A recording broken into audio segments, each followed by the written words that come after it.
Julian, welcome. It's been reported that WikiLeaks has released more classified documents than the rest of the world's media combined. Can that possibly be true? Yeah, can it possibly be true? It's a worry, isn't it? That the rest of the world's media is doing such a bad job that a little group of activists is able to release more of that type of information than the rest of the world press combined.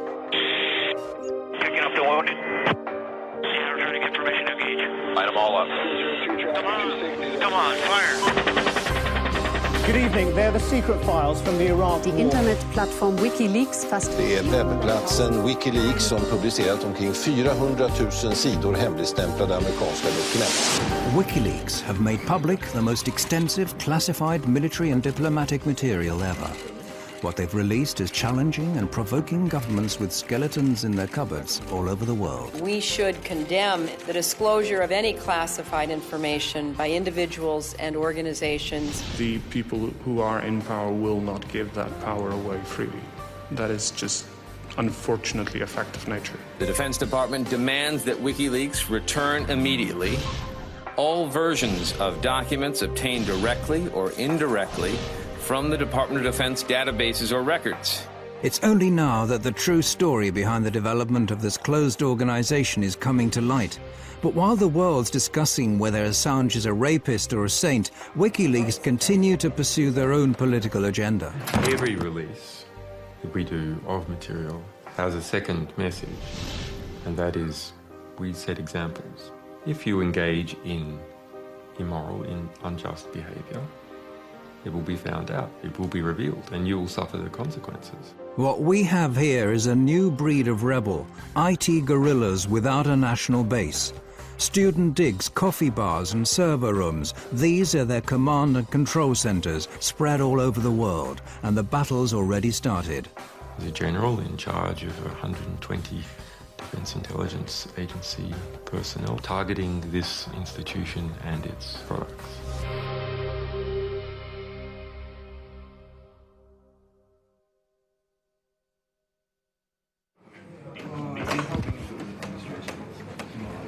WikiLeaks have become a global force to be reckoned with in record time. It may not be easy to grasp at first, but the release of classified information is just a small step in a long-term political and ideological battle. And that leaking classified information is a weapon and not a means unto itself. The public has a right to know materials, and the historical record has a right to have materials of diplomatic, political, ethical, historical significance. If something is interfering with that process, we will undo it. He's been called the Scarlet Pimpernel of the computer age. If one were to judge him on his looks alone, you could call him a chameleon, given the frequency of his change of hairstyles during the 6 months we've been following WikiLeaks. But if you look under the surface, you'll soon discover that Julian Assange has been revolting against the powers that be for a long time. As a teenager in Australia, he called himself Mendax and got a name for himself as a highly skilled hacker. By the age of 21, he found himself in court pleading guilty to some 20 different charges of hacking. Yeah, I mean, we had a back door in the US Military Security Coordination Center. This is the peak security for controlling the security of MILNET, the US military internet. We had total control over this for 2 years. The US space agency NASA is one of the victims of the Melbourne computer hacking syndicate. American investigators, including the FBI, contacted Australian authorities with their suspicions. The court was told the men even tampered with the police investigation into hacking at the ANU. The judge, seeing Assange as just an inquisitive young man, fined him a symbolic sum and released him. However, the trial added further fuel to Assange's feelings about the importance of unrestricted information. Together with some friends, he sets up one of Australia's first internet suppliers and gives people with politically sensitive viewpoints a platform from which to publish their opinions. But when one of his customers publishes secret Scientology manuals, this prompts aggressive efforts to censor him. Helen Coburn, one of the lawyers for Scientology in California, sent many letters trying to attack us, and they ended up hiring a private investigator to try and track me down, who did manage to get hold of my silent telephone line and call me up, and just as a sort of threatening maneuver. I ended up tracking down how they did that. Those efforts to censor the site strengthen his conviction that something has to be done against those withholding important information from the public at large. What the problem was, there needed to be more actions that created positive reform effect. More actions that were just and corrective to injustice. Assange sees disclosures as a preventative instrument. It warns those involved in morally questionable or criminal acts that they'll be found out and will have to face consequences. I understood the significance of disclosures for quite some time. I mean, I registered leaks.org in 1999. In 2006, Assange and a group of like-minded people start building up a special internet service, wikileaks.org, exclusively for people wishing to blow the whistle on abuse of power. His fellow conspirators comprised of hackers and mathematicians. They're located around the world and communicate via a restricted mailing list.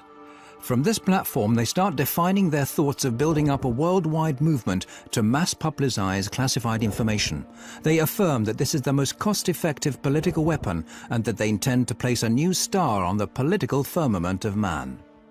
Any reform that is large-scale must be based upon information, because what else can spread other than viruses? Only information can spread and achieve large-scale reform. Inspired by Wikipedia, WikiLeaks distribute the leaked information to anonymous volunteers to check its authenticity and eliminate any traces of the sender's identity. It turns out that the majority of the general public has neither the time, interest or resources to analyze WikiLeaks material, but there are professionals to turn to. In 2006, we hoped that the general public would write analysis articles collaboratively. And not at all true. WikiLeaks come to the conclusion that media are the only channels that have the resources and motivation required to create a real impact. In 2007, WikiLeaks, in association with the British daily newspaper The Guardian, published evidence of former President Daniel Arap Moi having embezzled massive sums from Kenyan state funds. Shortly after that, they release a report about the Kenyan police's use of death patrols. This disclosure causes a great stir, but as an organization, WikiLeaks continue to remain unknown to the general public.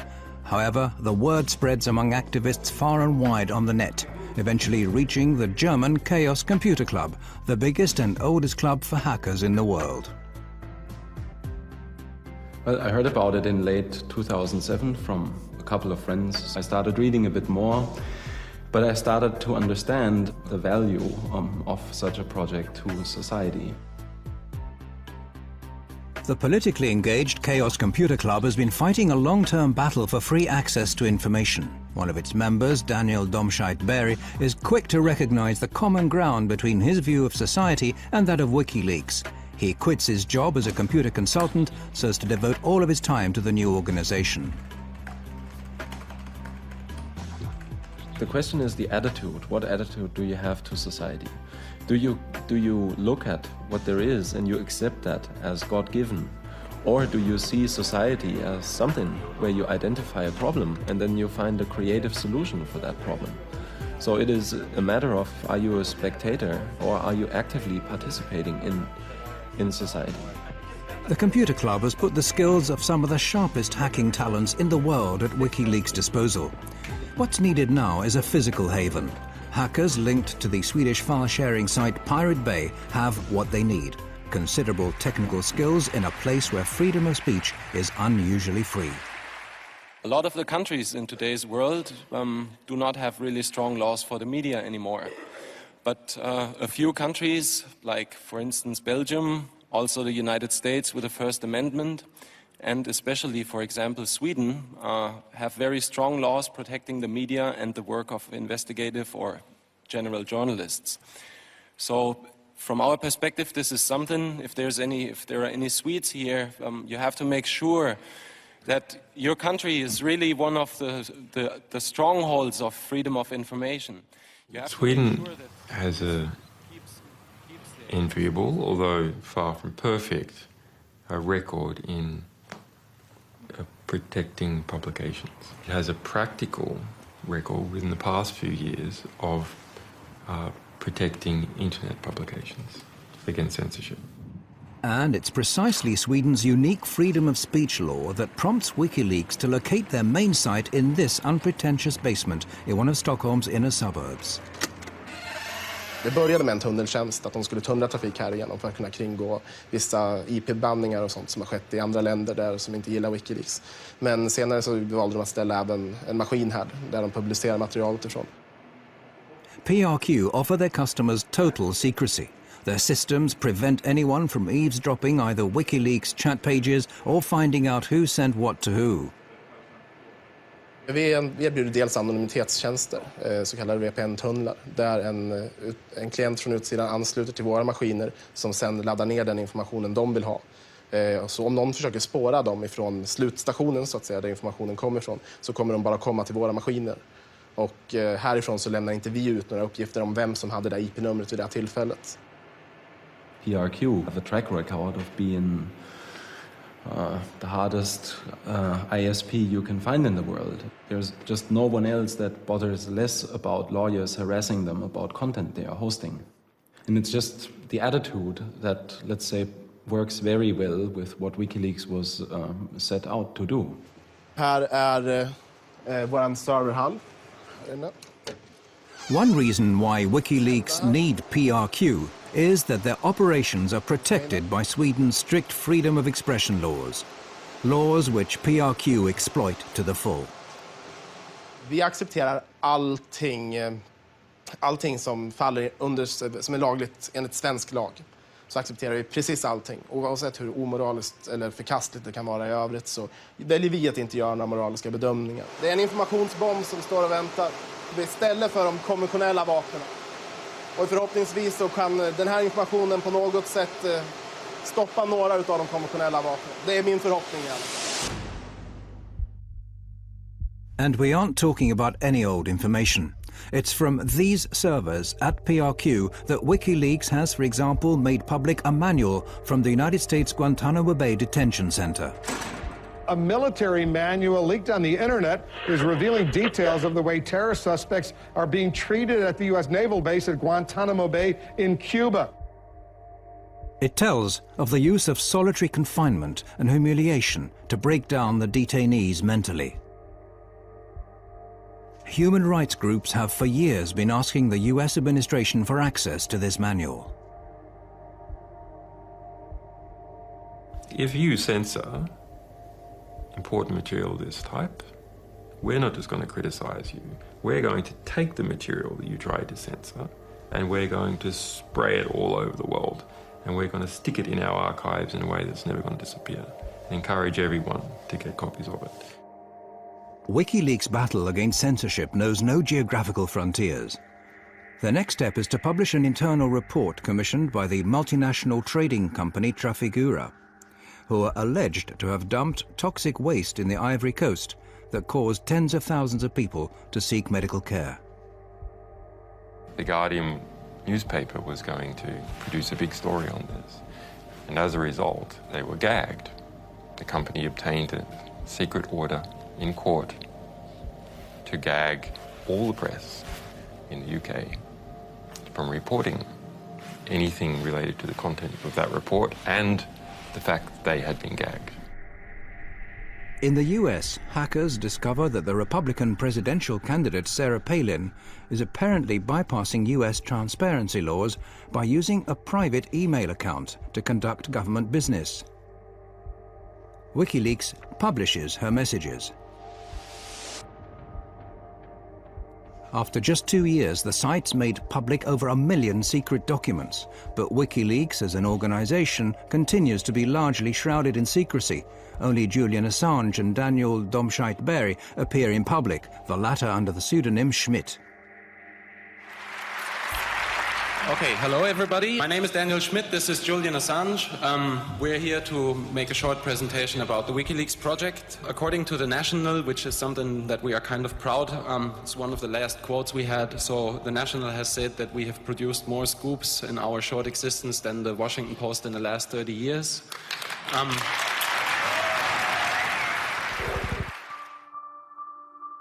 Their publication activities soon lead to counterattacks. When WikiLeaks release lists of censored websites, internet service providers in a number of countries, including Thailand, China and Iran, shut them down. The more sensitive the material they publish, the more often WikiLeaks become the object of lawsuits and threats. WikiLeaks now attracts the attention of the US intelligence, who, in a classified report, claim that the site is a threat to national security and suggest ways of shutting it down. Priority is put on finding the individuals leaking the information. The US intelligence, however, only managed to keep the report secret a short while before it's leaked to WikiLeaks. It now becomes obvious that WikiLeaks need to find more and safer havens from which they can publish their information. A sequence of events now starts on an island in the middle of the North Atlantic, which, while it leads to more censorship efforts, will also create new opportunities for WikiLeaks.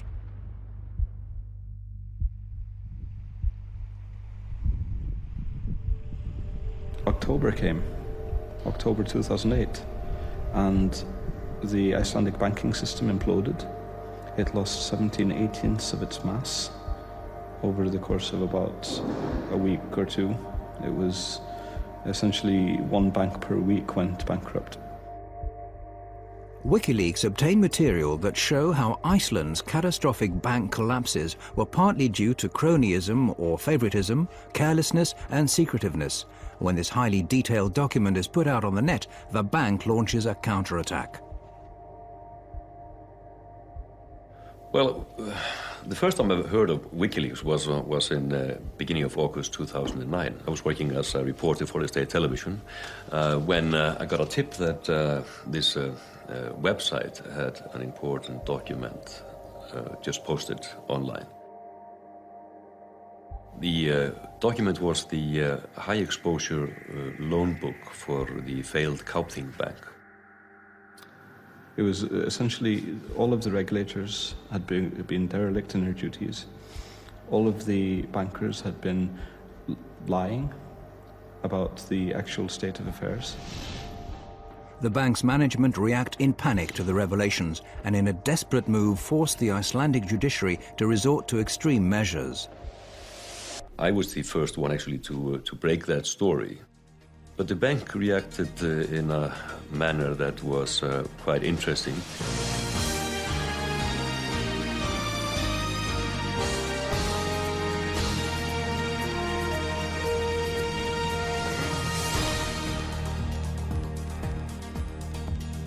Gott kvöld, nú hefjast fréttir laugardaginn 1. ágúst. Samt ekki allar þær fréttir sem ætlum að segja ykkur. They got a gag order on the state television, actually the first and only one in the history of the Icelandic state television news department. Allir geta nálgast þau á vefsíðunni wikileaks.org, wikileaks.org. The leak lays bare the disastrous effects of the cronyism inherent in Iceland. We had failed as a country because we had not been sharing the information that we needed. We were in the middle of an information famine. That sort of eventually led to this just, let's get the WikiLeaks people here, and then when they were here, we just went, okay, is there anything you want us to do? And obviously there was. Welcome to this program. Thank you. Yes, you mentioned to me the dream that we in Iceland we should become a vanguard of publishing freedom. Yes. Absolutely. So we see. And they were presenting this idea, which they called Switzerland of Bytes, which was basically to take the tax haven model and transform it into the transparency haven model. Why doesn't Iceland become the center for publishing in the world? Because it's going to be global. Julian and I, we were just throwing that idea out, just declaring on national television that we thought this would be the next business model for Iceland. So that felt pretty weird. Then realizing the next day that everyone wanted to talk about it. Iceland has seen some of the problems that happen when society becomes too secret. WikiLeaks gave us the nudge that we needed. We had this idea, but we didn't know what to do with it. And they came and told us, and that is an incredibly valuable thing. WikiLeaks now team up with Icelandic activists and parliamentarians and together draw up a proposal that would transform Iceland into a haven for journalism. Herbert and I, and Birgir Jónsdóttir, and Rob Congrape, and Julian Assange, the five of us sat in this hotel room for about 4 or 5 hours and wrote the entire proposal from scratch. The proposal is adopted unanimously by Iceland's parliament. Just getting a bill accepted in the parliament is nearly impossible. And this is actually this is a huge victory for the parliament to have a proposal of this nature passed through the parliament with everybody saying yes. It's also a victory for WikiLeaks, who are now not only using disclosures as a weapon, but also directly influencing freedom of expression laws. The entire hacker world behind WikiLeaks is growing increasingly confident that their visions will lead to an improved society. Well, I think people that are dealing with systems, and technologically oriented people are dealing with systems, they understand systems pretty well. And if you look at society, that's just yet another system. The people involved with WikiLeaks are exactly the same as me and the other people who are fighting this fight, in that they are information activists first and foremost. They believe in the power of information and power of knowledge, and the importance of allowing everybody to have both of those.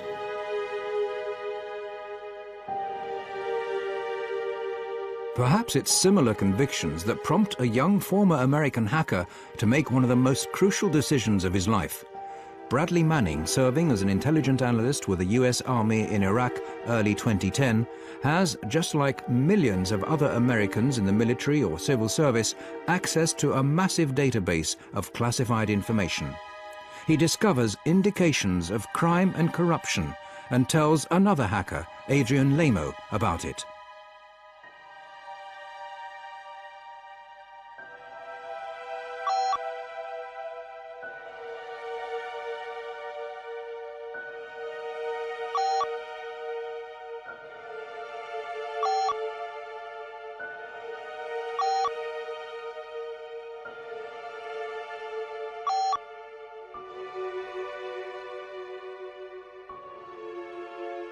Manning writes that he sent hundreds of thousands of military and diplomatic reports to WikiLeaks, the biggest leak ever.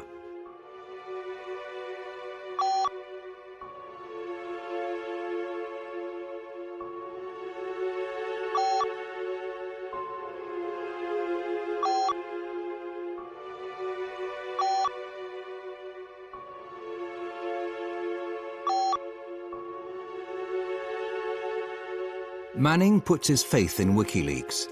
However, Lamo reports their chat to the military. Manning now risks a 52-year jail sentence. Many of the facts are still unclear. One thing is certain. At this point in time, WikiLeaks receive documents with the same material that Manning is charged of having leaked. We make a commitment to our sources that we will represent their material to the public to the best of our ability and achieve maximum political impact for the risks that they take. WikiLeaks are in possession of explosive material, too big in fact for them to handle alone. Assange decides to stake all of his resources in one move. We were sitting at a cafe in Reykjavik, and he basically just flipped over his laptop and told me, well, you gotta see something very interesting. I was quite shocked. This was something that I recognized instantly as extremely important and strong material. This is what the crew of an American attack helicopter see while out on patrol in Baghdad. See all those people standing down there? There's a group of men on the street below. Two of them work for the international news agency Reuters. The driver, Saeed Shma, and the cameraman, Namir Noor Eldin. What annoys me the most is when people abuse their power and harm innocents, and they didn't actually need to do it. Hotel 26 is Crazy Horse 18. Have individuals with weapons. 4 radio. Request permission to engage. Roger that. We have no personnel east of our position. For me, personally, somebody that had spent so much effort into try to stop this war, that at least if this would be shown to people, that it might give people enough motivation to try to stop the next one. All right, we'll be engaging. Roger, go ahead. I can't get them now because they're behind that building. What shocked me with the video was the how the high resolution, the quality of it, the excessive use of force to shoot people with hollow 30mm bullets that are designed to penetrate armored vehicles and tanks, basically shot to pieces. Let me know when you gather. Or shoot. Light them all up. Come on, fire. Hey, Roger. Keep shooting. Keep shooting.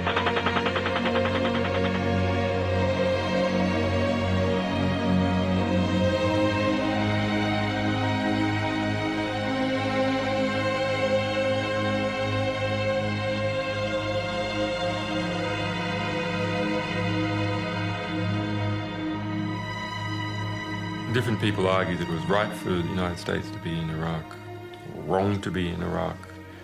But nonetheless, in this incident, even if you argue that it was right for the United States to be in Iraq, even if it was right for them to be in that suburb at that time with a helicopter overlooking this wounded man crawling the street, it was not helpful for the United States for that wounded crawling man to be shot. Yeah, we got one guy crawling around down there, but yeah, we definitely got some. Or shooting some more. Better. The Reuters employee, Saeed Shma, has been seriously wounded. He's getting up. If he has a weapon in his hand? No, I haven't seen one yet. It is very important to offer a voice to the voiceless. Nobody really believes the people on the ground when they're trying to tell what the war crimes are occurring, and that happened to the people there. So I offered to help with this in any which way possible. Bushmaster, Crazy Horse, we have individuals going to the scene. Looks like possibly picking up bodies and weapons. Let me engage. Hey, we need to stop that so we can get down there. Hey, shoot. You see my location?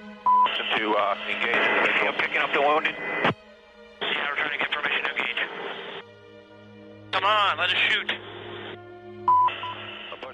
A father driving his children to school catches sight of the injured man and stops to help him.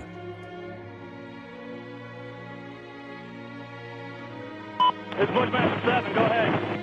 Roger, we have a black SUV or bongo truck picking up the bodies. Request permission to engage. Bushmaster 7, Roger. This is Bushmaster 7, Roger, engage. 1-8, engage. Clear. Come on. Clear. Clear. We're engaged. Why do it?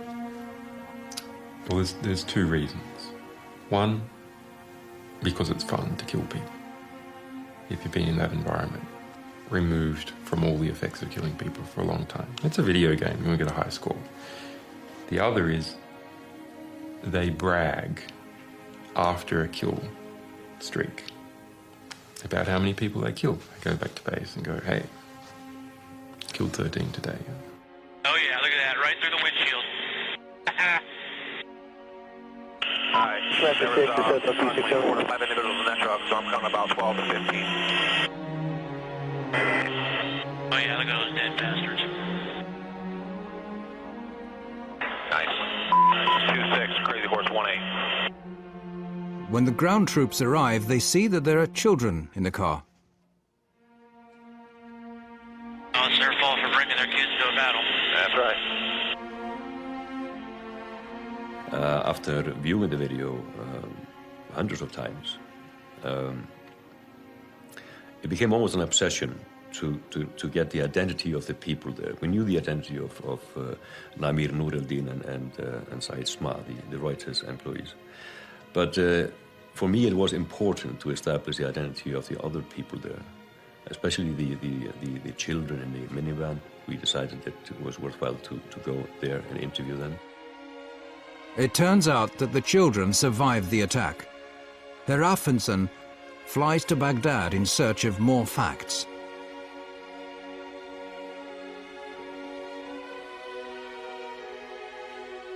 Það gerist hér á þessu horni í Al-Amin hverfinu í austurhluta Bagdad 12. júlí 2007. He traces the whereabouts of the children and shows the helicopter film to the victims' family. يعني يشيل أطفال بالسيارة يعني مسلح هذا ويشيل عائلة ويعني ينزل يشوفه يفتح الباب غير هو كاميرات عنده طيار وهاي غير يشوف يعني مشاعره. I think we could fairly establish fairly well from a journalistic point of view that the reason why the minivan was there was basically a coincidence that the driver stumbled up on the scene. He was driving his kids to a tutorial. يعني الزوج ما سوى شيء غلط، نقض جريح بأنه هو يساعده، بس كانوا أطفاله وياه بالسيارة. يعني شنو مشاعره؟ شو أقوله؟ شنو ذنبه هو من ضربوه وجهاله وياه بالسيارة؟ يعني ما لهم كل ذنب. On the 5th of April 2010, WikiLeaks publishes the collateral murder film. The impact is no less than extraordinary.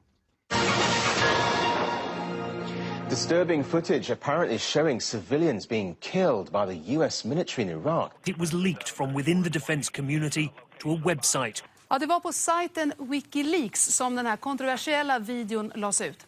WikiLeaks har kallats en maktfaktor i det nya medielandskapet. Och vissa menar att det här är... By putting all their resources into the helicopter video, WikiLeaks have managed to attract the attention of some of the biggest players in the news business.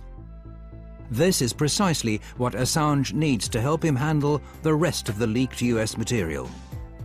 I had been looking at this release and studying it and understanding how to come up with a way to deal with such a tremendously large volume of material that would actually not simply drown any one organization.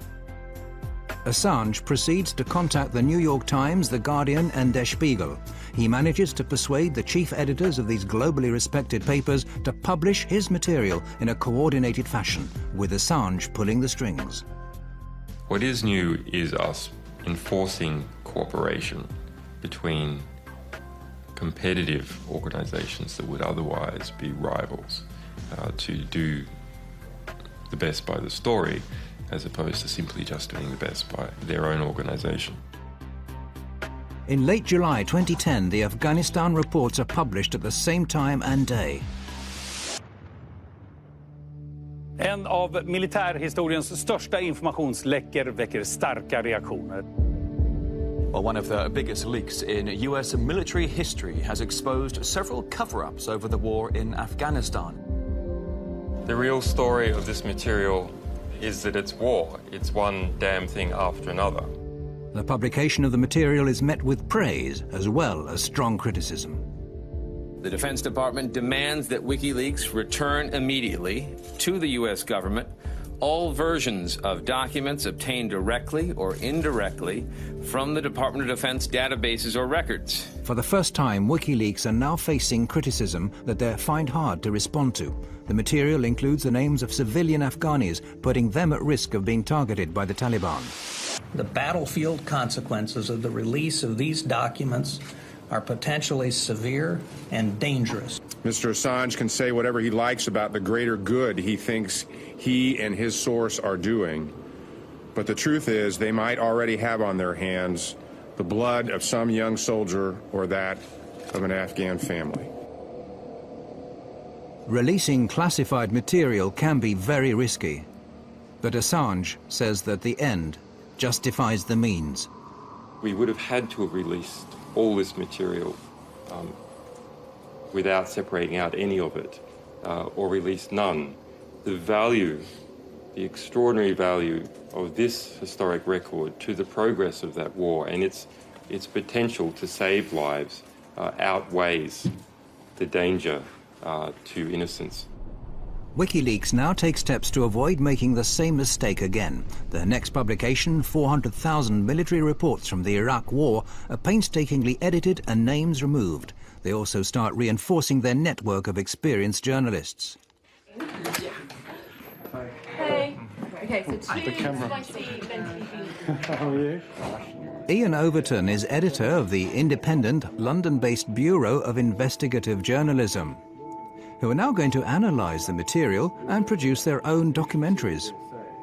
It was a frantic rush of getting the best people we could on board, and we drew up a team of 25 people over a weekend, and my phone went red hot calling people.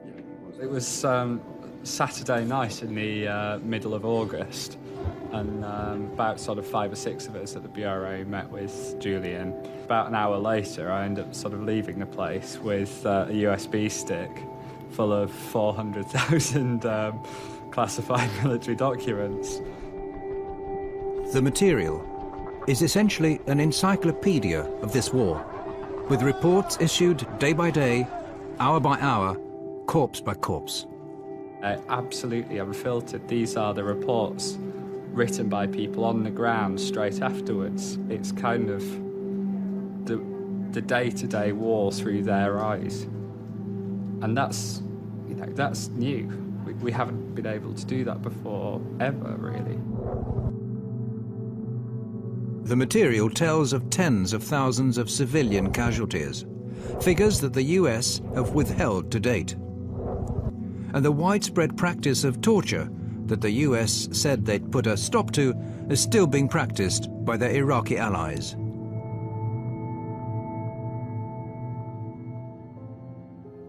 I think there are stories that cause you, to be filled with grief. Some are incredibly harrowing. I mean, you do have children tortured to death or shot in front of parents, and it's not material you can read and not be affected by. When I was reading the reports, you read a young American soldier writing in a very, very bureaucratic, anodyne, sterile way about a father who's driving his children back home, and he's going too fast, and they open fire at the car.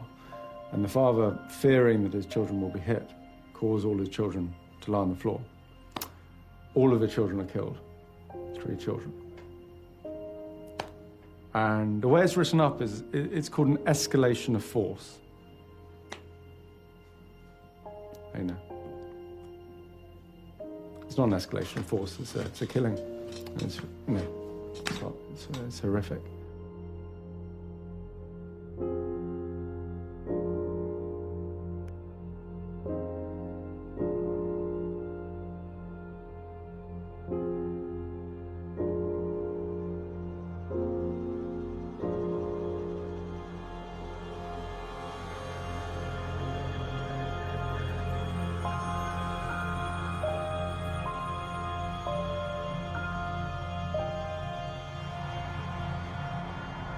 This is anything truly new in war.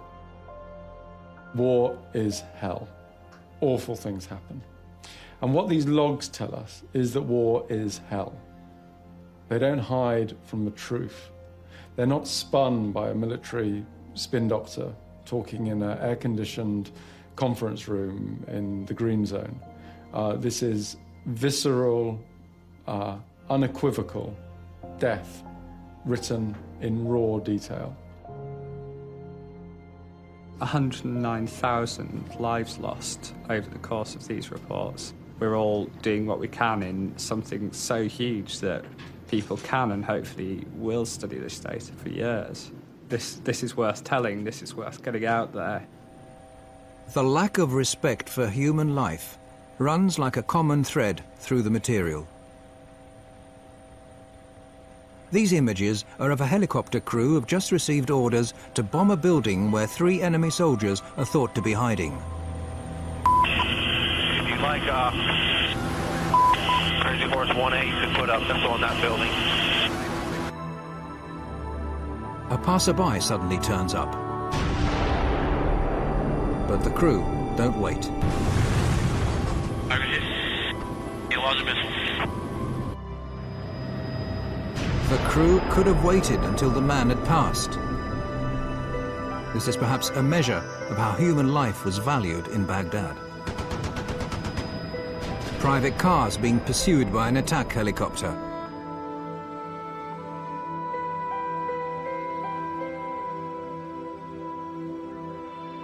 The driver gets out of the car and holds his arms up in a gesture of surrender.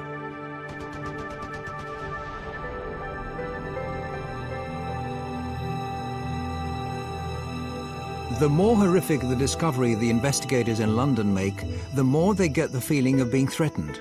It gradually becomes obvious that someone's watching their office. I do know that I'm being listened into and monitored by forces. I don't know. I've received strange text messages from anonymous sources. I've received death threats, and they're not very nice, clearly. And particularly the one that talked about my children. I just think that was a bit unnecessary. There's op-eds in the Washington Post saying that our personnel should be kidnapped from Europe. Our sources, one alleged source, executed. Similar statements by right-wing members of the US Congress. In Washington, the influential public figure Christian Whiten is agitating for the indictment of WikiLeaks members, saying they should be treated as terrorists. There also has to be a clear punishment for people who engage in what I would consider a form of espionage, a form of political warfare. It's not an act of journalism or transparency, but an act of political war against us. The US ups its efforts to stop WikiLeaks. The payment service provider's money brokers closed down WikiLeaks' account. American hackers suspected of having links to WikiLeaks are detained, questioned, and have their computers confiscated.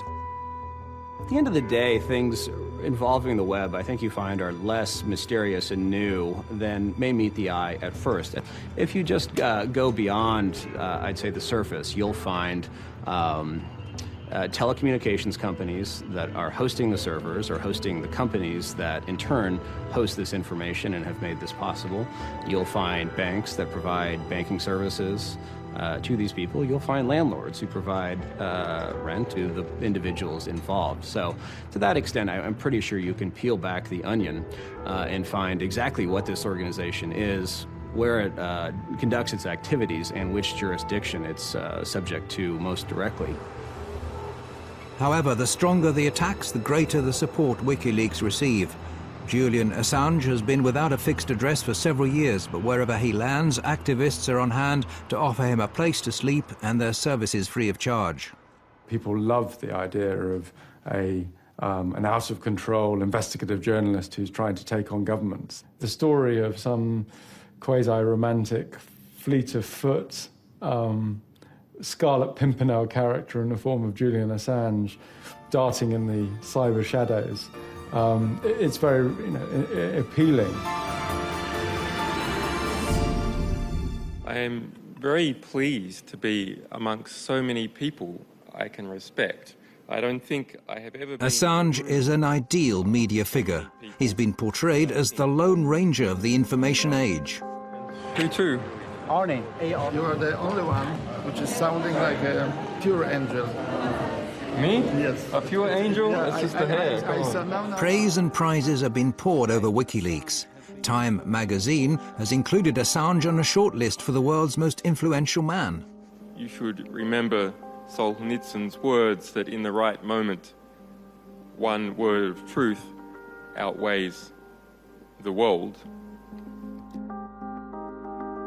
But all is not quiet on the WikiLeaks front. Assange is aware that the Iraqi material that's shortly to be released will generate even more anger. In August, he travels to Sweden. He applies for a residence permit to obtain the protection of the world's most extensive freedom of the press law. Kväll, ja, efter dagar av spekulationer så kan Rapport nu avslöja att Piratpartiet tar över ansvaret för säkerhet och drift av sajten WikiLeaks dataservrar. Does this mean that WikiLeaks is becoming even more Swedish? I hope so. To start with, everything goes well. Julian Assange is welcomed with open arms. He's invited to major political and trade union venues. And there are calls that he should be awarded the Nobel Peace Prize. Julian Assange gör en blixtvisit i Stockholm. Och när svenska medier får höra om besöket börjar telefonerna gå varma. Ingen vill missa mannen bakom sidan som gjort fler avslöjanden under sin 3-åriga livstid än vad många nyhetsredaktioner tillsammans lyckats med under årtionden. A couple of days later, the picture changes dramatically.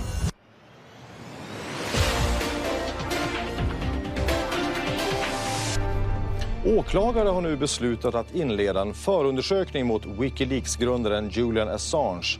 WikiLeaks grundare Julian Assange förhördes igår kväll. Swedish authorities have issued an arrest warrant for WikiLeaks founder Julian Assange.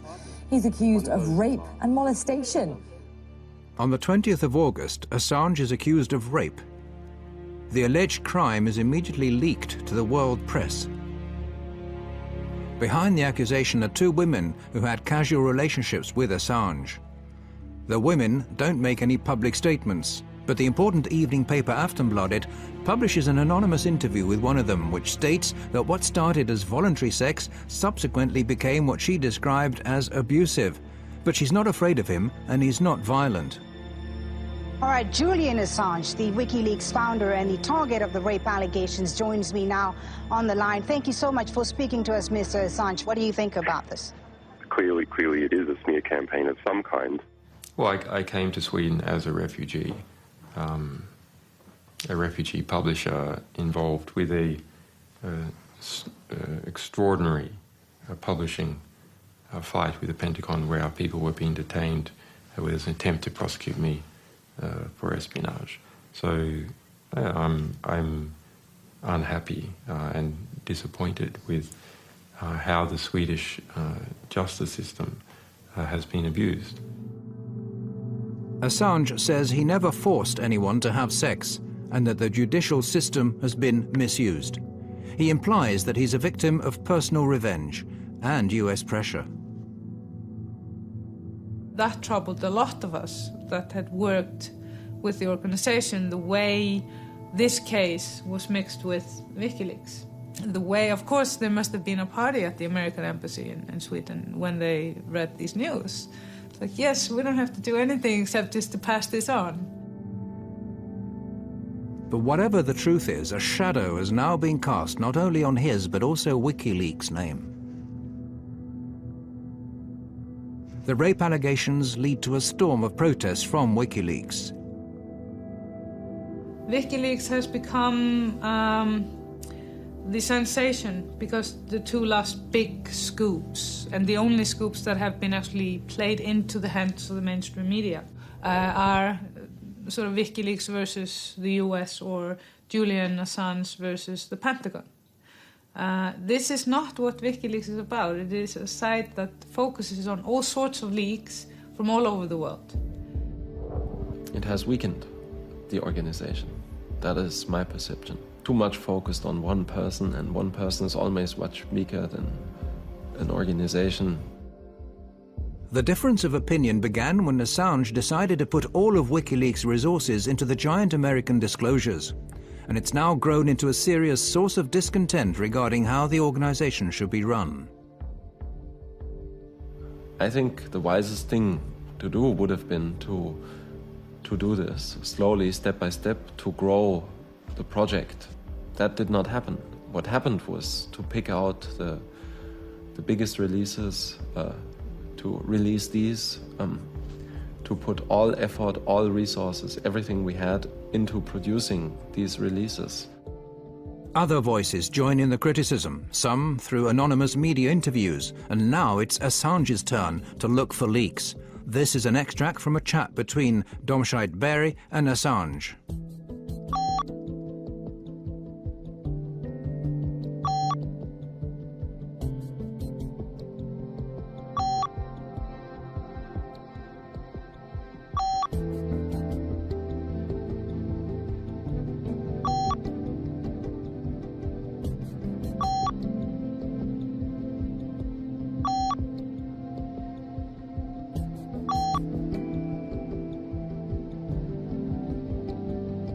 If you preach transparency to everyone else, you have to be transparent yourself. You have to fulfill the same standards that you expect from others.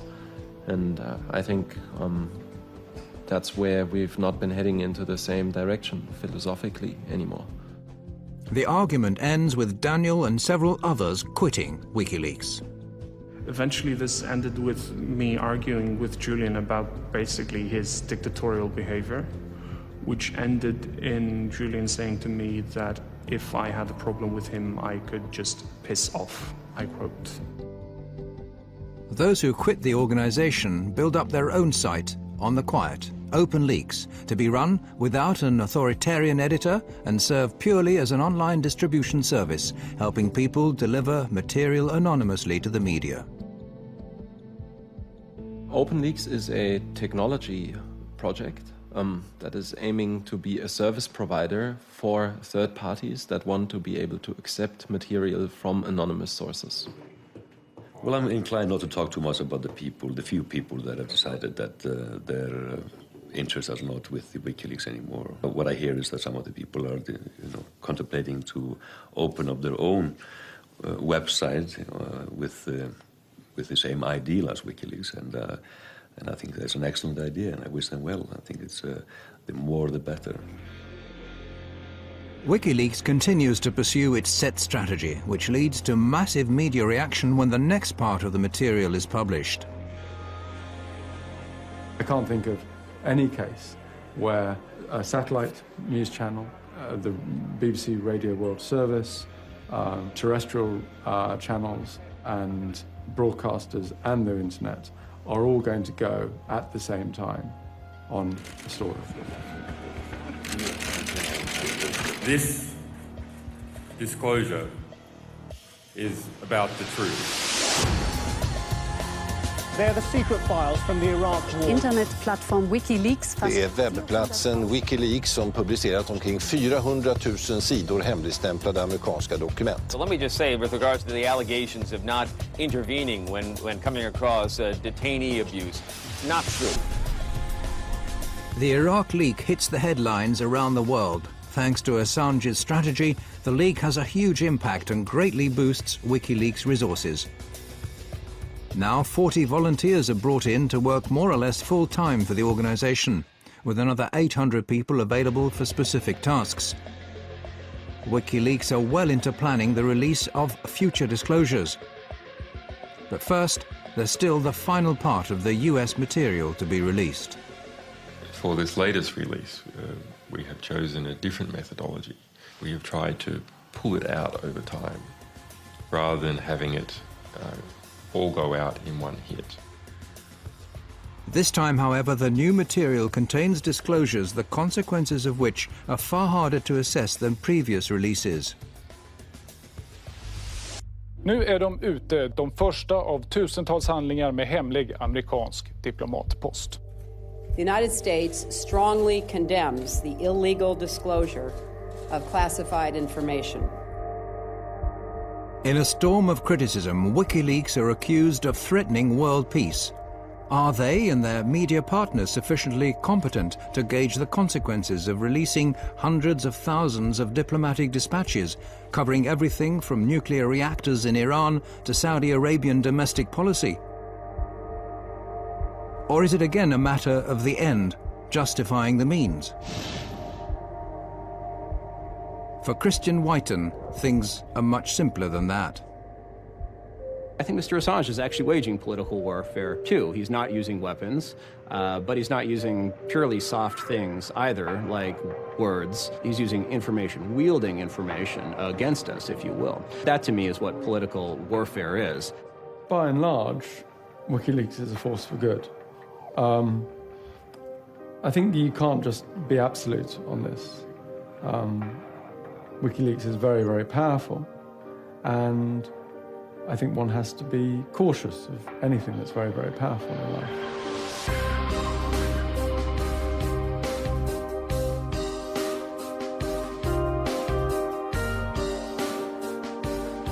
WikiLeaks' website may disappear again tomorrow, or it may suddenly reappear in 1,000 other locations.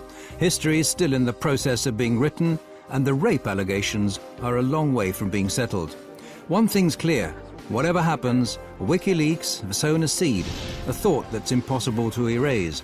It's about new ways and new channels of disseminating classified information that'll have a profound effect on transparency, not only on the net, but in a broader global dimension. Well, what I really learned in the last 3 years is that a difference can be made bottom-up and not only top-down. Information does not respect borders. States are going to have to rethink how they approach information. Any state which fails to do this will cease to exist. Well, if we're going to have a military and a defense policy, it's predicated on having information that is controlled. Of course, we're a democracy. We're one of the most open countries, I believe, in the history of the world. But information has to be protected in certain circumstances and denied to the public. Democracy without transparency is no democracy. I mean, that's just an empty word.